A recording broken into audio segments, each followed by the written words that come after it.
Solve the absolute value of x equals 5, the absolute value of y equals 8, the absolute value of z equals -2, and the absolute value of n equals 0. Here we have 4 problems in one, and we're doing these in the same video so that we can compare and contrast the results. So let's start with the first one, the absolute value of x equals 5. Now, this equation is asking us what number or numbers can we take the absolute value of and end up with a result of 5. Well, we know that if x is 5, then the absolute value of 5 is 5, so that's one solution. But there's a second solution. The other number that we can take the absolute value of to get 5 is -5. So x could also be -5. If we take the absolute value of 5, we get 5. If we take the absolute value of -5, we also get 5. And those are the only numbers that we can take the absolute value of and end up with 5. So in this case, there happen to be 2 solutions. Let's look at the next one. The absolute value of y equals 8. Here, we're trying to figure out what number or numbers we could take the absolute value of and end up with 8. And again, there are 2 solutions. If we take the absolute value of 8, we get 8. Or if we take the absolute value of -8, we also end up with 8 as a result. And so there are 2 solutions to this one as well. In fact, usually when we're solving an absolute value equation, there are 2 solutions. Now, this is not always the case, and that's why we have these other examples to look at.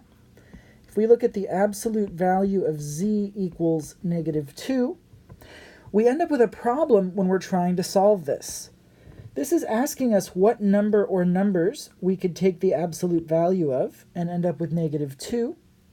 And from past experience, we know that when you take the absolute value of a number, the result is either positive or 0. It's not positive to end up with a negative result because that's not how absolute values work. Remember, absolute values generally mean distance on the number line, and when we talk about distance in this way, we're not talking about negative distances, only positive distances. So in this case, there is no way that we can take the absolute value of something and end up with -2. So in this situation, there is no solution. If we ever have the absolute value of some quantity equals a negative number, that is an impossible situation, and so there will be no solution. Now, there is one other situation that we want to be aware of. Let's look at the last one, the absolute value of n equals 0. This problem is asking us what number or numbers we could take the absolute value of and get 0. And in this case, there's only one solution, n equals 0. If we take the absolute value of 0, we get 0. And in this case, there's not a -0, like there was a -5 or a -8 before. There is only one solution in this case. And so that's kind of the other, I don't want to call it a special case because it's not any more special than the other ones, but it's the other thing that can happen. So usually we will have 2 solutions. If we have an absolute value equals a positive number, there's going to be 2 solutions.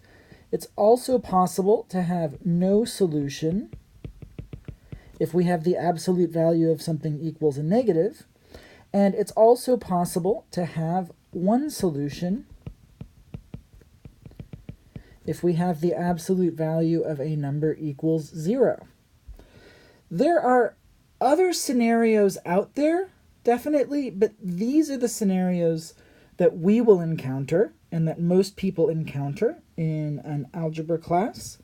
And for the most part, most of the problems we'll look at will have 2 solutions, but we do have to keep an eye out for situations where there will be no solution or only one solution.